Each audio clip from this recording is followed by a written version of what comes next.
Bom dia, meus irmãos. Convido vocês a abrirem a Bíblia em Romanos, capítulo 3. Talvez alguns tenham visto essa semana, na sexta-feira, foi divulgada uma estatística pelo IBGE a respeito do censo de 2022, trazendo os números das religiões, né, entre os brasileiros aqui, desse último censo. E para quem não sabe, essa notícia informou que aqueles que se declaram evangélicos saltaram de 21,6% da população brasileira em 2010 para 26,9% em 2022, um acréscimo de 5,3 pontos percentuais, e o que representa um aumento de 24% dos evangélicos no Brasil, em comparação com o censo de 2010.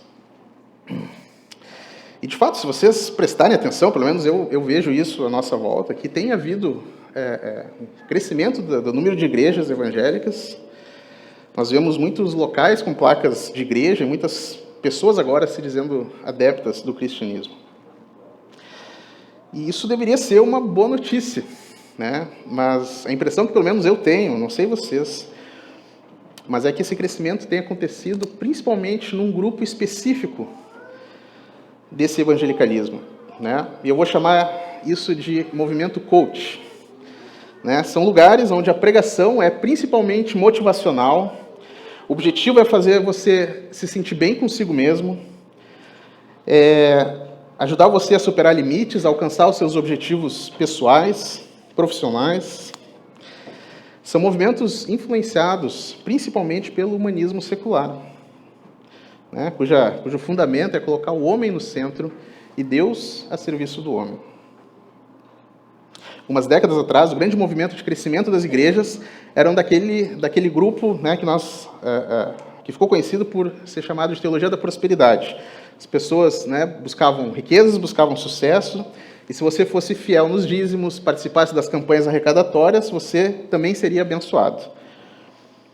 Mas, atualmente, a nossa prosperidade aqui é emocional, é uma prosperidade terapêutica, né? As pessoas têm tantas questões psicológicas sendo tratadas hoje em dia, que o propósito desse movimento novo das igrejas, é focado nessa fragilidade humana da sociedade nesse momento. É resolver a sua saúde emocional, aliviar a sua culpa, né? Te motivar para o crescimento profissional. E eles utilizam versículos bíblicos, falam aquilo que interessa sobre Jesus Cristo, mas não chegam no centro do Evangelho, né, na mensagem central do que a Bíblia diz. E, inclusive, muitas igrejas tradicionais têm cedido à influência desse pensamento, aderindo a essas pregações terapêuticas. Estão mais preocupadas em dizer aquilo que as pessoas querem ouvir do que aquilo que a Bíblia realmente diz. Ou então eles pregam apenas as partes da Bíblia, né, que são agradáveis, e não todo o conselho de Deus, como é determinado a nós que seja pregado. Esse tipo de sincretismo, se a gente pode dizer assim, não é alguma coisa nova. J.C. Ryle, cerca de 150 anos atrás, alertava para uma situação semelhante na sociedade daquela época. E ele diz assim: é inútil fechar os olhos para o fato de que há um cristianismo muito abundante em nossos dias que não pode ser tido como declaradamente distorcido, mas que, a despeito disso, não oferece boa medida e peso certo de 1000 gramas por quilo. Trata-se de um cristianismo no qual, inegavelmente, há algo de Cristo, há algo da graça, algo da fé, algo do arrependimento, algo da santificação, mas que não é a mercadoria legítima, conforme nós encontramos na Bíblia. As coisas encontram-se fora do lugar e fora de proporções. Então, a realidade é que cresceu a quantidade de igrejas, cresceu a quantidade de evangélicos, mas, infelizmente, também tem crescido a ignorância da palavra de Deus. Parece que aqueles que se acham crentes, no geral, conhecem muito pouco sobre pecado, sobre arrependimento, sobre a ira de Deus, porque esses temas são impopulares, né? E temas impopulares não têm sido pregados nos nossos dias. Então, irmãos, o que eu queria trazer aqui mensagens terapêuticas ou motivacionais não são o que as pessoas precisam. As pessoas precisam do Evangelho de Cristo. O mundo nos diz que o problema está fora de nós e a solução está dentro de nós. Mas o Evangelho diz exatamente o oposto. A Bíblia declara que o Evangelho é o poder de Deus para a salvação de todo o que crê. A salvação não está dentro de nós, ela está fora de nós. Ela não está no divã, ela está na cruz. A mensagem do Evangelho também não é apenas para os descrentes ou para aqueles que estão iniciando a caminhada na fé. É como se depois de amadurecer um pouco e aprender um pouco mais, tivessem que aprender coisas novas da Bíblia. O Evangelho é a mensagem da Bíblia. Tudo é na Bíblia sobre Cristo e sobre o seu Evangelho. É no Evangelho que o crente é lembrado de quem ele é e de quem Deus é. É no Evangelho que o crente é fortalecido, que ele é renovado no perdão, que ele cresce na graça e no conhecimento de Deus e desenvolve a sua salvação. Todos os dias o cristão precisa desse Evangelho. Então, por todas essas razões, eu gostaria de meditar com vocês hoje sobre o núcleo do Evangelho, sobre o coração do Evangelho. Vamos ler Romanos 3, de 23 a 26. Essa passagem ela é tão significativa que, para vocês terem uma ideia, homens como Spurgeon, Martin Lloyd-Jones, J. Packer, John Piper e vários outros consideram esse parágrafo que nós vamos ler como o mais importante de toda a Bíblia. Se você puder ter apenas um pedaço da Escritura, ou se a sua capacidade de memorização for tão pequena que você só consegue decorar um pequeno trecho da Bíblia, esse deve ser o trecho escolhido. Aqui está o centro da mensagem de Deus ao homem. Então vamos ler com atenção. Diz assim a Escritura: pois todos pecaram e destituídos estão da glória de Deus, sendo justificados gratuitamente por sua graça, mediante a redenção que há em Cristo Jesus, a quem Deus propôs no seu sangue como propiciação mediante a fé, para manifestar a sua justiça, por ter Deus, na sua tolerância, deixado impunes os pecados anteriormente cometidos, tendo em vista a manifestação da sua justiça no tempo presente, para ele mesmo ser justo e o justificador daquele que tem fé em Jesus. Vamos orar, meus irmãos.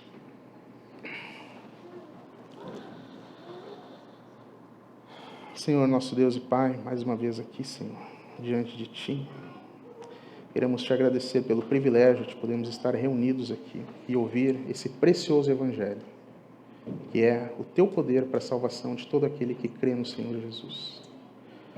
Pai, a minha oração aqui é que o Teu nome seja glorificado através dessa verdade, Senhor, penetrando nos nossos corações, conduzindo ao arrependimento, conduzindo à fé, conduzindo ao louvor e adoração ao Deus Todo-Poderoso, que nos amou e entregou o Seu Filho por nós. Eu peço, Pai, que Tu nos ajude a compreender essa mensagem, que o Teu Espírito, Senhor, trabalhe agora nos nossos corações, nos transforme, nos faça exaltar o Teu santo nome. Em nome de Jesus, Pai. Amém. Eu vou dividir essa mensagem em 3 partes.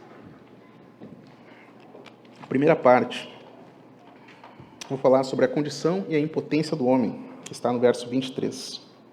A segunda parte, eu vou falar sobre o poder de Deus, versos 24 e 25, primeira parte. E, por fim, vou falar sobre a glória da justiça de Deus, nos versos 25b e 26. Então, primeira parte. Diz o verso 23... todos pecaram e estão destituídos da glória de Deus. O texto, então, nos diz que todos pecaram. Não alguns pecaram, não a maioria, não quase todos. Todos. Não há um filho de Adão que não tenha pecado contra Deus. Pecar significa errar o alvo. A Bíblia diz que pecado é a transgressão da lei. De uma forma mais pormenorizada, o pecado consiste em praticar, dizer, pensar ou imaginar qualquer coisa que não esteja em perfeita conformidade com a mente e a lei de Deus. A omissão também constitui pecado. Tiago 4,17 afirma que aquele que sabe fazer o bem e não faz, está pecando. A origem desse pecado, como eu mencionei rapidamente, não está fora de nós, mas ela está dentro de nós. pecado não resulta de uma má educação na infância, não se adquire por maus exemplos ou más companhias na adolescência. Trata-se de uma enfermidade que foi herdada dos nossos primeiros pais, Adão e Eva, e com a qual todos nós nascemos. De novo, J.C. Ryle explica, ele fala assim: criados à imagem de Deus e inocentes a princípio, nossos pais caíram da justiça original e tornaram-se pecaminosos e corruptos. E desde aquele dia, homens e mulheres nascem segundo a imagem de Adão e Eva decaídos, herdando um coração e uma natureza inclinada ao pecado. Isso é confirmado também aqui no livro de Romanos, onde Paulo diz lá no capítulo 5, verso 12, que por um só homem entrou o pecado no mundo. Em Efésios 2,3 diz: éramos por natureza filhos da ira, ou seja, culpados por natureza. Então a nossa condição, por causa dessa enfermidade moral, nos faz ser inclinados ao pecado. Ninguém precisa ensinar uma criança a pecar. Uma criança é naturalmente egoísta e demonstra isso já nos primeiros meses, assim que pode. Ela grita, ela faz birra, ela desobedece sem ninguém ensinar ela a fazer isso. Nós não precisamos ser ensinados a pecar. A extensão do nosso pecado alcança todo o nosso ser.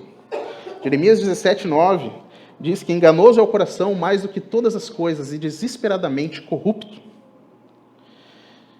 E Jesus completa lá em Marcos capítulo 7, onde ele diz que do coração procedem todos os maus pensamentos, as imoralidades sexuais, os roubos, os homicídios, os adultérios, as cobiças, as maldades, o engano, a devassidão, a inveja, a calúnia, a arrogância, a insensatez. Então o pecado é um mal que permeia todas as partes da nossa constituição moral e alcança inclusive a nossa mente. Até mesmo a compreensão, os afetos, o poder de raciocínio, a nossa vontade, tudo está, em certa medida, infeccionado pelo pecado.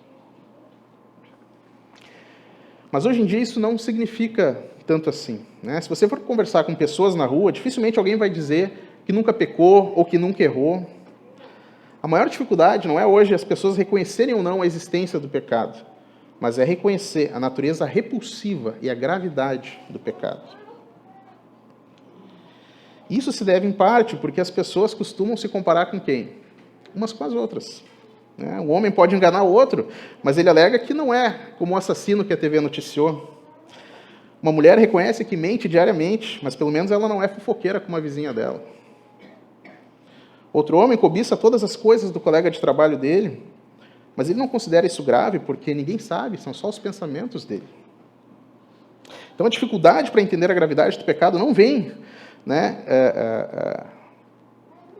vem, na verdade, de uma compreensão errada com quem nós nos comparamos, né?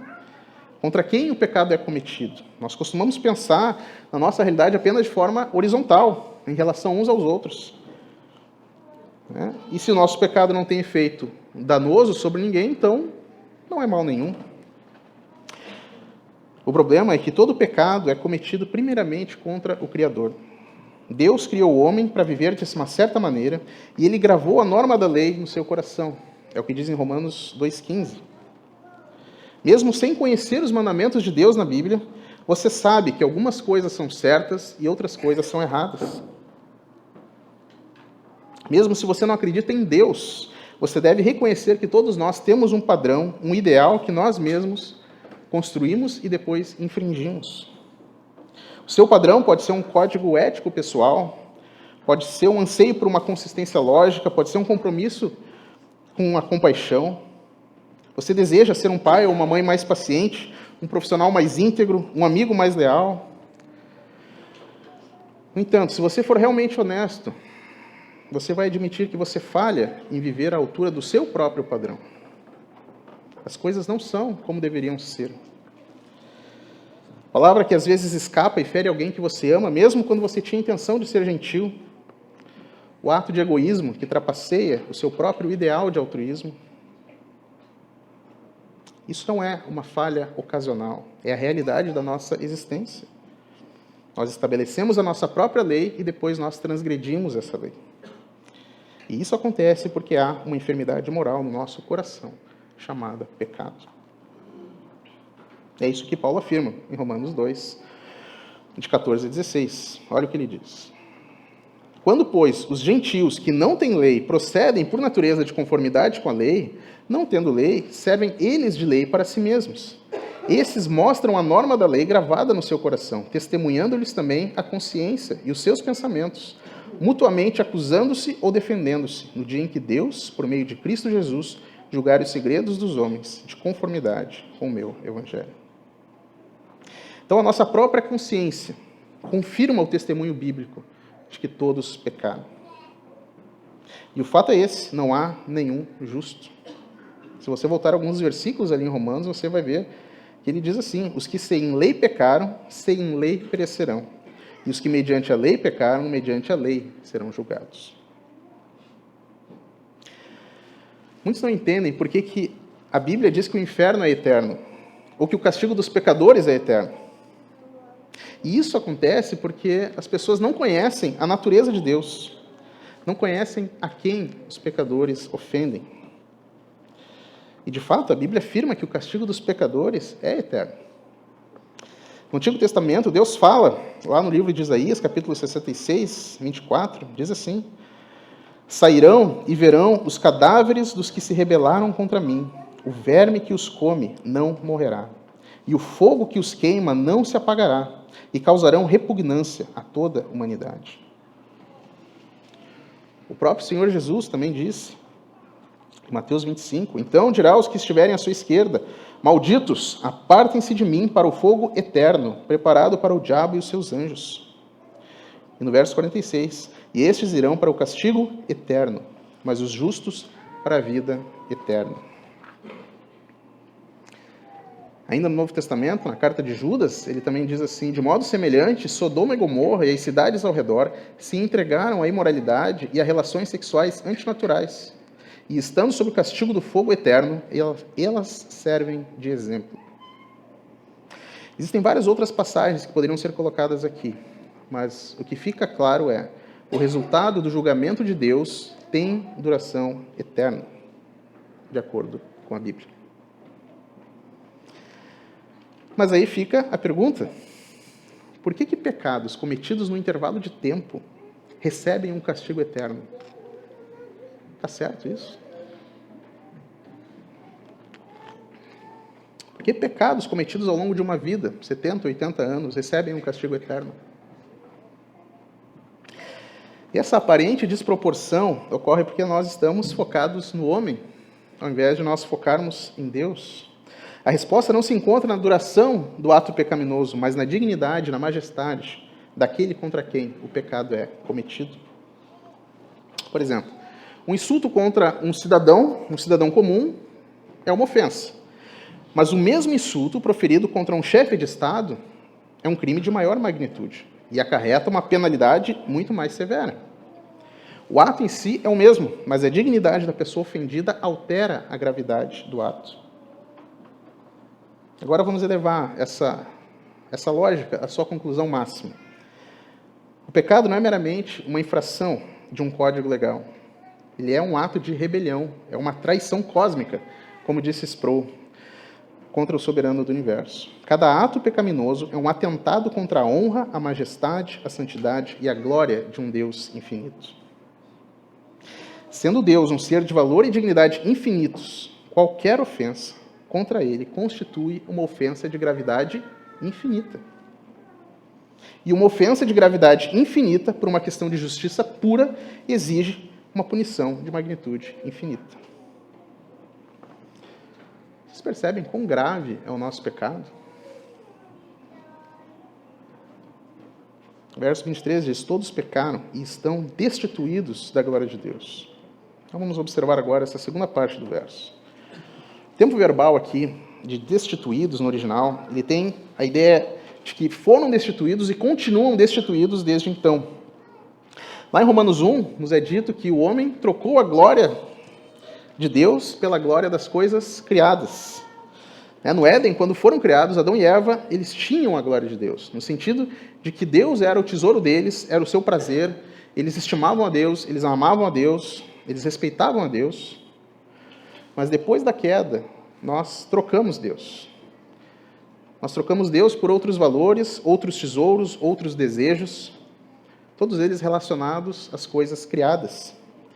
E estes desejos e valores voltados para nós mesmos são mais fortes no nosso coração do que Deus. E tudo praticado nesse ambiente que nós fazemos é pecado. Então nós vivemos diariamente descumprindo o nosso propósito original. Nós somos criados para Deus, como todas as demais coisas criadas, mas nós nos rebelamos contra Deus e quisemos viver para nós mesmos. E essa rebeldia é a natureza primária do pecado. E cada um de nós aqui é culpado disso. Uma implicação lógica da gravidade do pecado também é que não existe a menor possibilidade de que você e eu possamos compensar em vida pelas ofensas que nós já causamos contra Deus. Não há boas ações que bastem. Nem se você vivesse 10 mil vidas, ou 10 mil anos obedecendo a Deus e praticando bem, você poderia anular a ofensa que foi feita contra um Deus infinitamente santo e digno. Deus exige perfeição e nós não a temos para oferecer. Gálatas 3,10 afirma: pois todos os que vivem na prática da lei estão debaixo de maldição, pois está escrito: maldito seja todo aquele que não persiste em praticar todas as coisas escritas no livro da lei. Então, até aqui eu procurei demonstrar como é grave o pecado que cada um de nós cometeu. E note como é, no mínimo, tola aquela ideia popular de que Deus não vai me condenar porque eu sou uma boa pessoa, porque eu nunca fiz mal para ninguém, nunca roubei, nunca matei. Todo mundo já ouviu isso, né? Ou até já disse isso. Mas é a mesma perspectiva errada de olhar para o homem em vez de focar em Deus, que é o juiz. Deus diz quem é uma boa pessoa ou não. E como nós lemos, a Bíblia já declarou que não há nenhum justo, não há nenhum homem bom. E uma vez que você e eu somos pecadores e Deus é justo, o que a justiça de Deus exige? E a resposta bíblica aqui é a ira de Deus. Não é comum hoje em dia nós ouvirmos falar que Deus se ira. Você não deve ter ouvido isso recentemente. As pregações atualmente se referem a Deus como um tipo de Papai Noel, uma pessoa que ama todas as pessoas, que não odeia ninguém, que não se ira, que perdoa tudo. Mas não é assim que ele é revelado nas Escrituras. É exatamente porque Deus ama que ele precisa odiar. Deus pode ser amável e não se opor à iniquidade? Deus pode ser bom e ao mesmo tempo indiferente em relação ao pecado? Se você ama o seu filho, você odeia a doença que está matando ele. Se você ama bebês, você odeia o aborto. A Bíblia ensina que Deus se ira contra toda a perversidade e manifesta a sua ira no mundo, tanto ao longo da história, quanto no julgamento que ainda há de vir. J. Packer define muito bem aqui o que é a ira de Deus. Ele fala: a ira de Deus não é a raiva caprichosa, arbitrária, geniosa e convencida que os pagãos atribuíam aos seus deuses. Não é também a raiva infantil, pecaminosa e cheia de ressentimentos, maliciosa, que encontramos entre os homens. É a reação reta da perfeição moral do Criador contra a perversidade moral da criatura. Desse modo, a manifestação da ira de Deus punindo o pecado está longe de ser moralmente duvidosa, pois isso só seria verdadeiro se ele não mostrasse a sua ira desse modo. Então, em resumo, a ira de Deus é o atributo que manifesta a sua justiça ativa contra o mal. É a justiça punitiva de Deus em ação. Então, se Deus é justo, ele deve punir o pecado. Mas será que tem alguma exceção, alguma brecha pela qual nós possamos nos salvar dessa ira de Deus? A Bíblia não diz que Deus é misericordioso? Por que ele simplesmente não perdoa? Por que ele não perdoa os pecadores?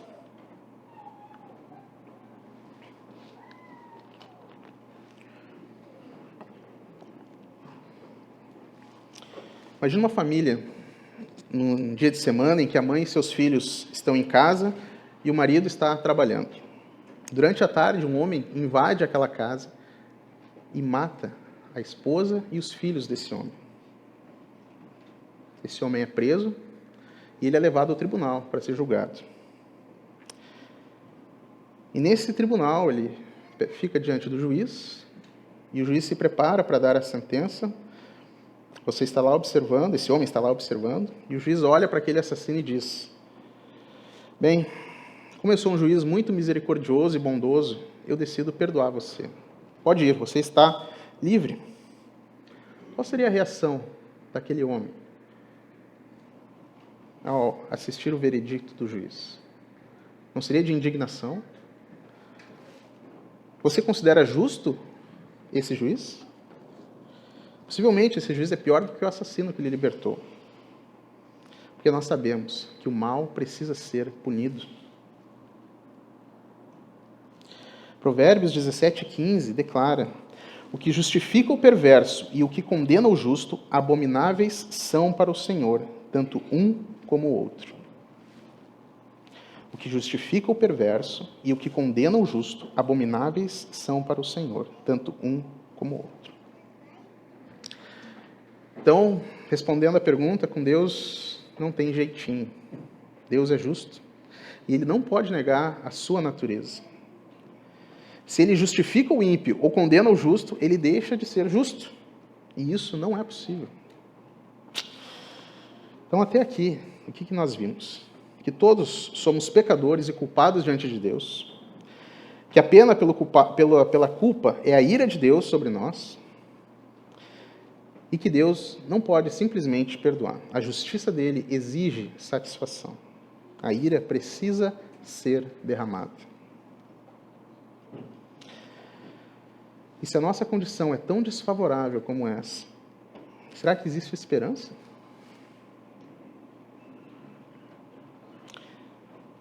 Vamos continuar a leitura. Versos 24 e 25, estamos entrando na parte 2, o poder de Deus.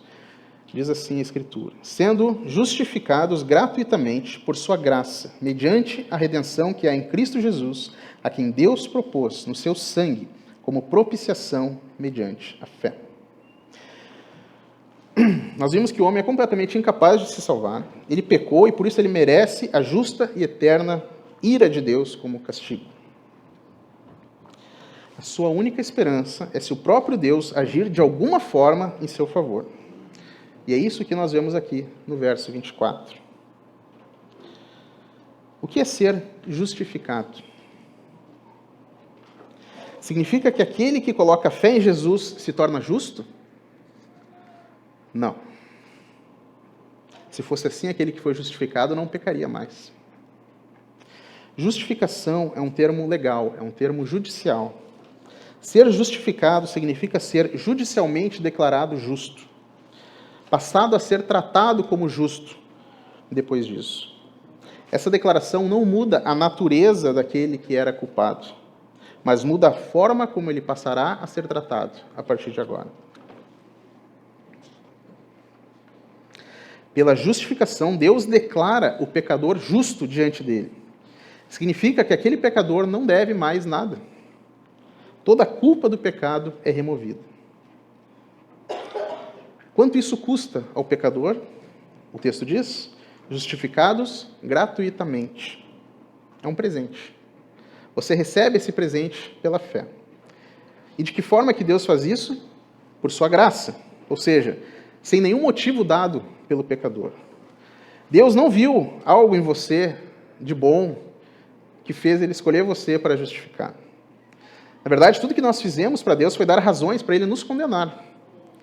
Mas Deus, por sua própria iniciativa, e sem motivo dado nenhum pelos pecadores, decide justificá-los. Apesar de todas as ofensas, dos insultos e desprezos dos pecadores, Deus decide tratá-los como justos. Isso é justificação. Mas qual é o fundamento dessa justificação? Nós acabamos de ver que Deus não pode simplesmente declarar o ímpio justo, sob pena de negar a sua própria justiça. Deus não pode deixar de punir o mal. A culpa pelo pecado é o grande problema do homem. Mas Deus amou tanto esses pecadores, que ele decidiu assumir esse problema para ele mesmo. De forma que agora a culpa não é apenas mais um problema do homem, a culpa agora é um problema para o próprio Deus, se é que nós podemos dizer assim. Eu ouvi uma analogia que, resumidamente, dizia assim: Deus é todo-poderoso, Ele pode fazer todas as coisas. Ele deu ordem aos mares para que viessem até determinado ponto e dali não ultrapassassem. Ele disse: haja luz e houve luz. Mas Deus não pode dizer: haja perdão, e as pessoas serem automaticamente perdoadas. Deus não pode fazer isso. A culpa é um problema real. Ela não é apenas um sentimento. O mundo, os coaches, eles buscam trazer aquelas mensagens que eu mencionei, de motivação, terapêuticas, e muitas dessas mensagens tentam tirar o sentimento de culpa. Mas a culpa é uma realidade objetiva. Ela decorre de um mal real e precisa ser enfrentada. Então é um problema para Deus. E como é que Deus pode resolver esse problema? A primeira alternativa é Ele simplesmente condenar os pecadores de uma vez por todas, assim como Ele fez com os anjos caídos.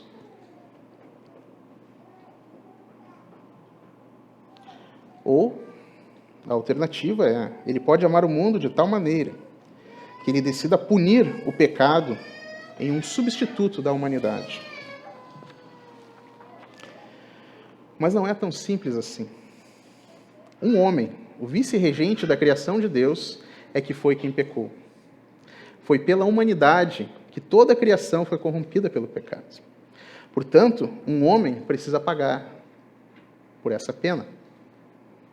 Se houver um substituto, esse substituto precisa vir da raça humana. Além disso, esse substituto não pode ter pecado, porque, do contrário, ele não vai poder pagar pelos pecados dos outros. Mas ainda há um outro problema, e esse problema ainda é bem maior. A culpa a ser paga possui valor infinito. A oferta pela culpa para poder pagar essa dívida dos homens, de todos nós aqui, precisa ter valor infinito. Então, há 3 requisitos que esse substituto precisa cumprir. Ele precisa ser homem, ele precisa ser sem pecado e ele precisa possuir um valor infinito. Agora me digam, há alguma coisa na criação que possua valor infinito? Se nós somarmos todas as coisas da criação, possui valor infinito? Você compreendeu o tamanho do nosso problema?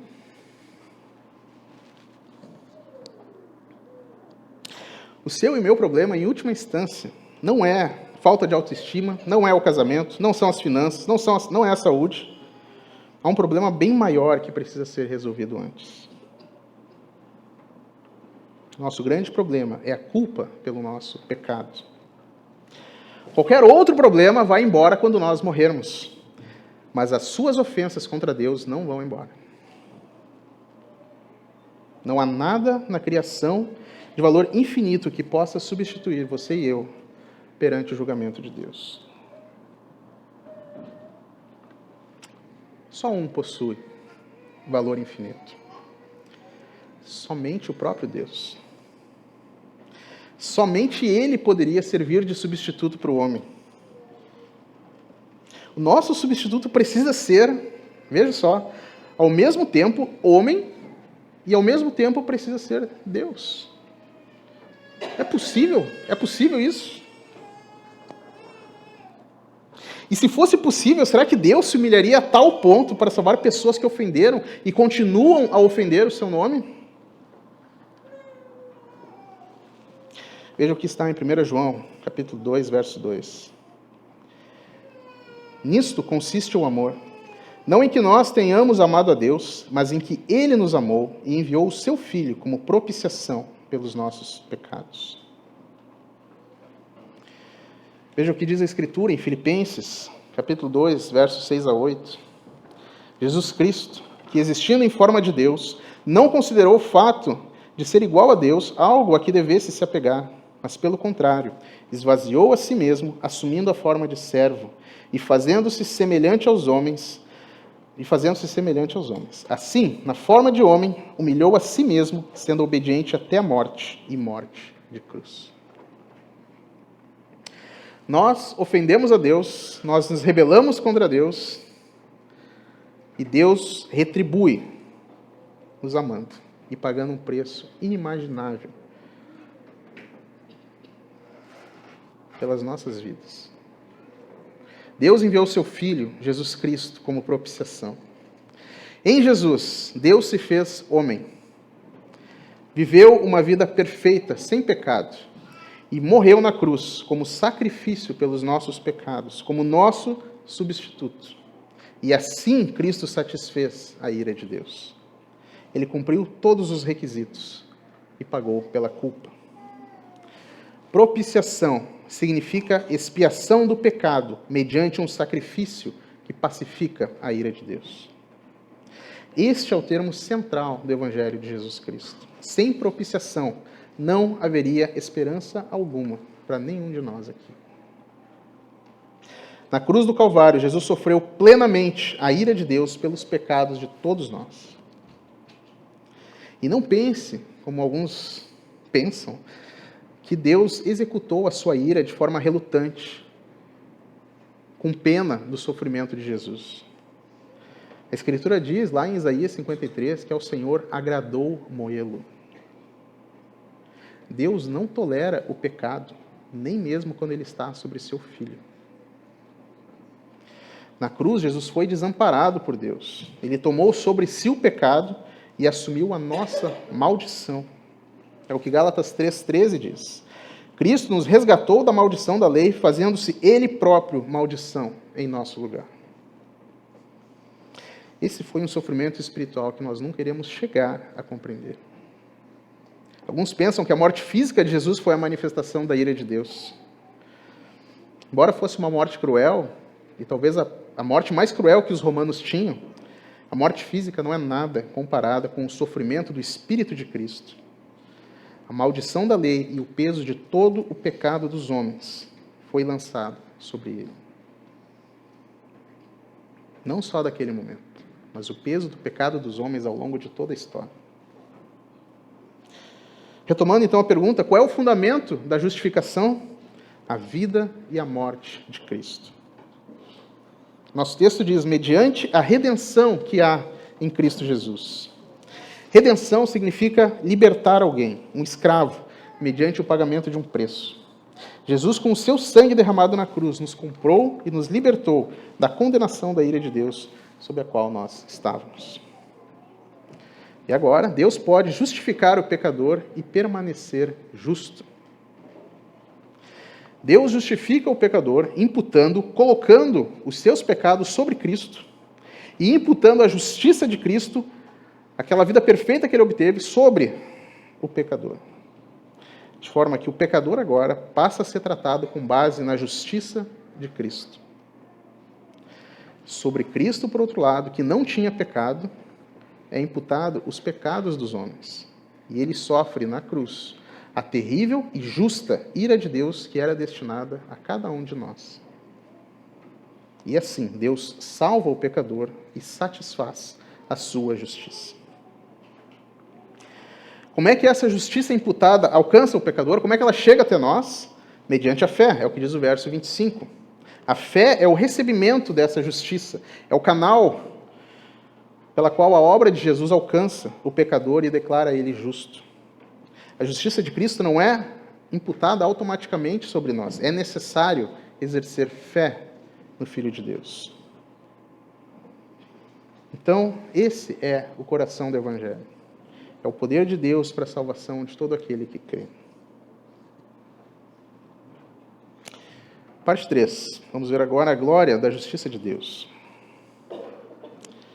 Há duas razões pelas quais Deus decidiu salvar os pecadores. A primeira nós já vimos, foi o seu amor. A segunda nós vamos ver agora.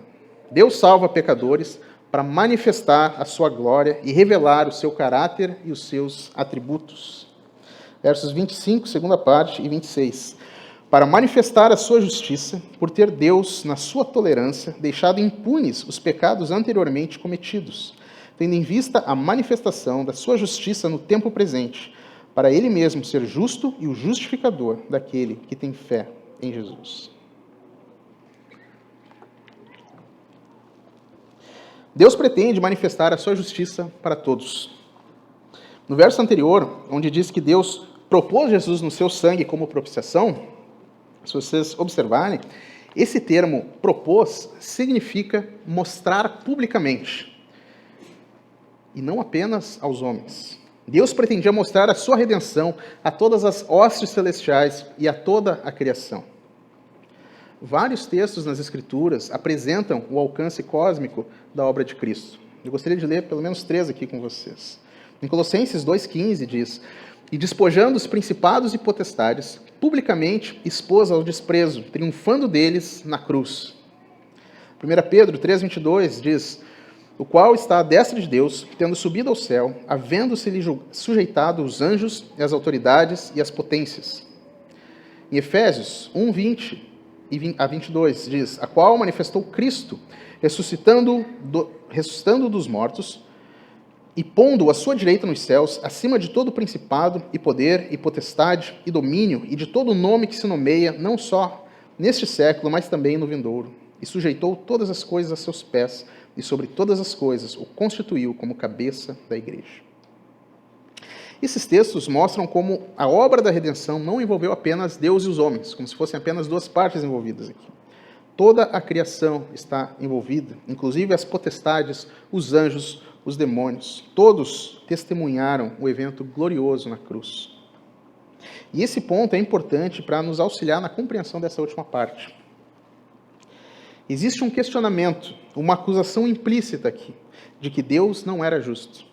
Porque, de acordo com o verso 25, ele teria deixado pecados cometidos impunes. Não é? Deixado impunes os pecados anteriormente cometidos. Quem conhece o relato de Jó, vai lembrar que a história se inicia com Deus, junto com seus anjos, nos céus, quando de repente Satanás se apresenta, há um diálogo ali entre eles e um tipo de uma aposta, que vai conduzir depois o restante do livro. Imagine um encontro hipotético semelhante àquele, né?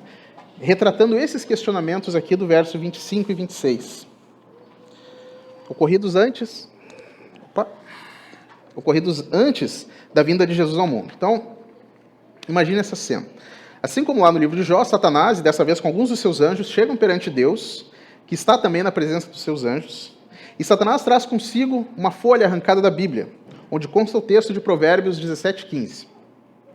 O que diz lá?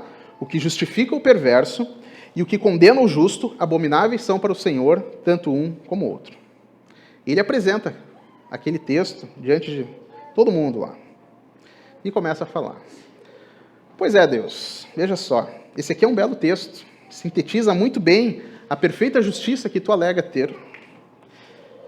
De fato, ela foi muito bem executada quando eu e meus anjos pecamos. Fomos imediatamente banidos do paraíso e está reservada para nós a ira eterna. Isso seria muito justo se não houvessem homens escolhidos por ti que são ímpios, transgressores de acordo com a tua lei, no entanto, não receberam a punição dos seus pecados. Deus, olhe para Abraão. A palavra diz que tu o justificou porque ele creu. Mas e os pecados dele? A tua palavra diz que aquele que pecar, esse morrerá. No entanto, Abraão está contigo no paraíso e os seus pecados não foram pagos. E você ainda chama ele de amigo de Deus? Lembra, esse diálogo está acontecendo antes da morte de Jesus. Olhe para seu neto Jacó. Poucos homens pecaram mais do que ele. Enganador, ladrão, mentiroso. Não confiou em ti nos momentos decisivos. E tu não só rejeitou Esaú para escolher esse miserável, como fez dele um dos patriarcas do teu povo. Onde está a justiça? Olha então para Davi. Davi foi assassino e adúltero. E como tu chamas ele na tua palavra, Deus? Homem segundo o teu coração. Ele deveria estar debaixo da tua terrível ira nesse exato momento. Onde está o juiz de toda a terra? Então quero que eu acredite que o sangue de touros e bodes pode expiar pecados infinitamente graves do teu povo, não é? E essas acusações de Satanás silenciam os próprios anjos de Deus. Talvez eles pensem, nós sabemos que o nosso Deus é justo, é santo e bendito eternamente, mas eu não sei responder às acusações de Satanás. De fato, não vimos a justiça do Senhor punindo os pecados do seu povo. Será que eles ficarão impunes? O que as acusações fazem é colocar em xeque a honra e a glória de Deus. Acaso Deus faz acepção de pessoas? Acaso Deus não leva o pecado a sério? Como assim, na sua tolerância, ele deixou pecados cometidos anteriormente impunes? Como assim? Talvez esse tenha sido o grande dilema cósmico do universo desde a queda. Como é que Deus perdoou Davi, Jacó, Abraão e tantos outros sob a antiga aliança? Mas então, na plenitude dos tempos, Deus enviou seu Filho, nascido de mulher, nascido sob a lei, para resgatar os que estavam sob a lei. Cristo veio para manifestar a justiça de Deus. Então não é que os pecados cometidos anteriormente pelo povo eleito de Deus tivessem ficado impunes. Eles não ficaram. O que esse texto significa é que o pagamento por aqueles pecados tinha sido apenas adiado, tendo em vista a manifestação da justiça de Deus no tempo presente, através da cruz. Os pecados de todo o povo de Deus, crente no Antigo Testamento, foram pagos na mesma cruz que o meu e o seu pecado foram pagos. Não há redenção fora de Cristo. Deus tolerou, como diz aqui no verso, no sentido de postergar a aplicação da pena, para que Cristo, na plenitude dos tempos, suportasse essa pena. Deus concentrou toda a ira acumulada ao longo de toda a história, naquele ponto central na cruz. Ele postergou a aplicação da pena naqueles que tinham vindo antes e adiantou a aplicação da pena naqueles que vieram depois. Os nossos pecados já foram pagos lá. Eles já estão pagos. Cristo bebeu todo o cálice da ira de Deus até o último gole. Ele sofreu por cada pecado do seu povo, de Abraão, de Jacó, de Davi, de cada um que no passado confiou naquela promessa de que o descendente da mulher esmagaria a cabeça da serpente. Ele sofreu por cada pecado dos que creem hoje aqui e dos que haverão de confessar o nome de Jesus no futuro. Já está pago. Não mais a culpa. A plena e perfeita justiça de Deus foi manifestada na cruz. E nenhum pecado ficou impune. Esse é o sentido do verso 25. Todos os que ingressarem no céu, em qualquer momento da história, o farão porque as suas vestes foram lavadas no sangue do Cordeiro. Na cruz, Jesus declarou, está consumado. Não há mais nenhuma obra a ser feita. Não temos mais nenhuma gota da ira de Deus sobre nós, se nós cremos em Cristo para a nossa salvação. E uma vez que a ira toda foi satisfeita, Deus publicamente agora vindica a sua justiça. A obra de Cristo cala as acusações de Satanás e de seus anjos, e desperta o louvor dos santos anjos de Deus, e a criação rejubila para a glória exaltada do seu Criador. Então Deus não relaxou a sua justiça, pelo contrário, ele a magnificou. A justiça de Deus é tão perfeita que nem mesmo seu filho foi poupado quando se pôs no lugar dos pecadores. Então Deus pode justificar todo aquele que se achega a Cristo, sem contradizer a sua justiça. Porque eles não são perdoados à custa da justiça de Deus, mas com base na justiça plenamente satisfeita de Deus. E é por isso que o verso 26 termina assim: para ele mesmo ser justo e justificador daquele que tem fé em Jesus. Deus continuaria sendo plenamente justo se ele simplesmente condenasse os homens pelos seus pecados. Ele revelaria a sua glória através da sua justiça e da sua ira. Mas Deus quis dar a conhecer a grandeza da sua misericórdia, da sua graça e do seu amor. E assim mesmo, ele não deixou de revelar a glória da ira e da justiça dele. Pelo contrário, ele engrandeceu todos os seus atributos através de Jesus. E assim como Jesus, ao morrer na cruz, vindicou a glória do Pai, manifestando a toda a criação que Deus pode ser justo e justificador, Deus, o Pai, vindicou o seu Filho, ressuscitando-o dentre os mortos, declarando a toda a criação que o seu sacrifício pelos pecados foi aceito. E é por isso que nós lemos o que nós lemos em Filipenses 2, de 8 a 11. A si mesmo se humilhou, tornando-se obediente até a morte e morte de cruz, pelo que também Deus o exaltou sobremaneira e lhe deu um nome que está acima de todo nome, para que ao nome de Jesus se dobre todo joelho, nos céus, na terra e debaixo da terra, e toda língua confesse que Jesus Cristo é Senhor, para a glória de Deus Pai. Deus, ao mesmo tempo, exaltou a sua glória e reconciliou, por meio de Cristo Jesus, o homem e toda a criação com Ele mesmo. Essa é a bela história do Evangelho. Que resposta o homem deve dar a tal demonstração do amor de Deus? Em primeiro lugar, cada um de nós aqui deve arrepender-se dos seus pecados. Deus odeia o pecado e a cruz do Calvário é a maior demonstração disso. Nem mesmo o Filho de Deus foi poupado. E uma frase cômica que ficou conhecida por ser de um personagem chamado Homer Simpson, vocês já devem ter ouvido falar, ele diz: a culpa é minha e eu coloco ela em quem eu quiser. Já ouviram essa?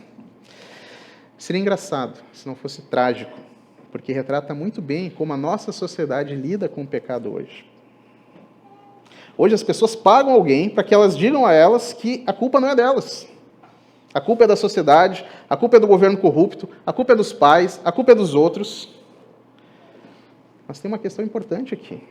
Se você não assumir a culpa, ela não poderá ser colocada sobre Cristo.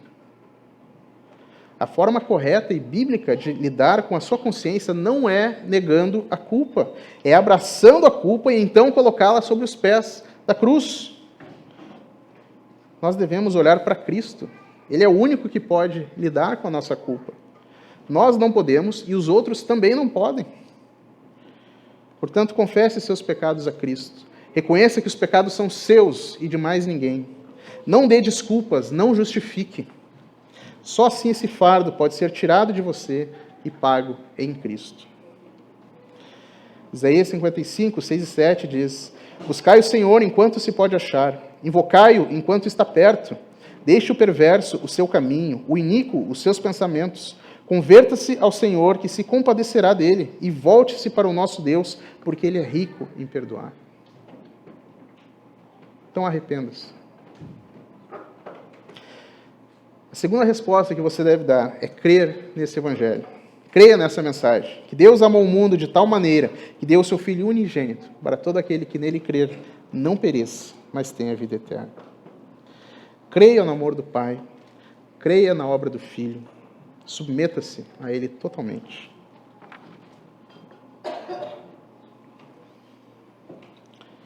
Terceira resposta: produza frutos de arrependimento. Se você verdadeiramente se arrependeu e creu em Jesus, o seu coração vai ser transformado. Haverá evidências da sua fé. Os pecados que antes você amava, você vai passar a odiar. E as coisas que Deus ama, que antes você desprezava, você vai começar a amar. Essa é uma obra do Espírito Santo e ela será visível na sua vida.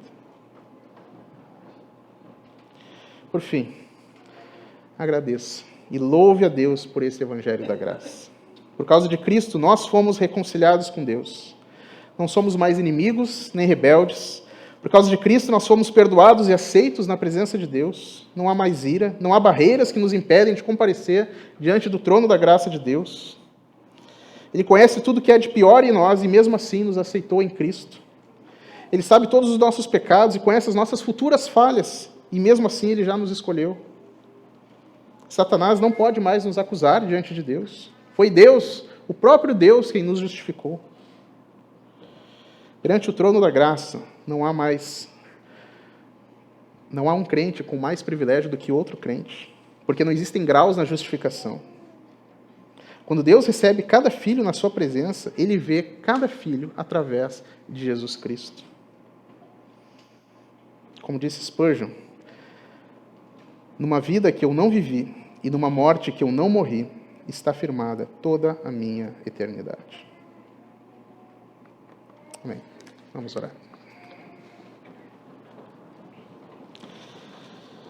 Senhor nosso Deus, nós te louvamos e bendizemos o teu nome por esse glorioso Evangelho, pelo teu poder manifestado em gloriosa sabedoria, amor e compaixão, que nos salva dos nossos pecados, que nos livra da ira vindoura, que nos traz para perto de ti.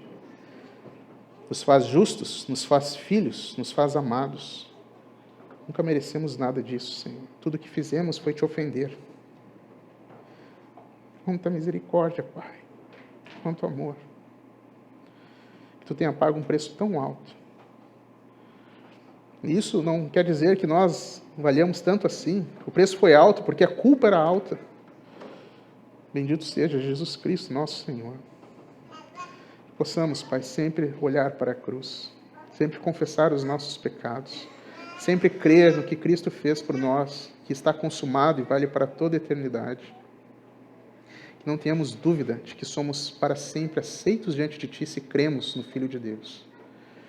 Que o Teu nome seja sempre glorificado com essa esperança nos nossos corações. Em nome de Jesus. Amém.